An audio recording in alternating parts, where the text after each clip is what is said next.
ರಕ್ತದ ದಾಹ ಕಮ್ಮಿ ಆಗಿದೆ ಅಂತಲ್ಲ, ಕ್ರಿಮಿನಲ್ಸ್ಗಳಾದ ಕೆಲವು ತತ್ವಗಳಿದ್ರೆ ಒಳ್ಳೇದು. ಹೆಂಗಸ್ರನ್ನ ಮಕ್ಕಳನ್ನ ಮುಟ್ಟಬಾರ್ದು. ನಿನ್ ಕಥೆ ಆರಂಭ ಚೆನ್ನಾಗಿದೆ, ಅಂತ್ಯ ಅವಳು ಮಾಡ್ತಾಳೆ. ಇರ್ಲಿ ಬಿಡಿ, ಎಂಡಿಂಗ್ ಅಲ್ಲಿ ಒಂಚೂರು ಆಕ್ಷನ್ ಇದ್ರೆ ಚೆನ್ನಾಗಿರುತ್ತೆ. ನನ್ನ ಮಾತು ಕೇಳು, ಅವಳನ್ನು ಬಿಡ್ಬೇಡ. ಅವಳ ಕ್ರೋಧ ನಿನಗೆ ಗೊತ್ತಿಲ್ಲ.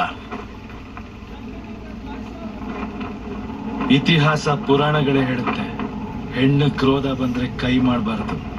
ಅಲಂಕಾರ ಮಾಡಿ, ಬೊಟ್ಟಿಟ್ಟು ಪೂಜೆ ಮಾಡಿ ಕೈ ಮುಗಿಬೇಕು.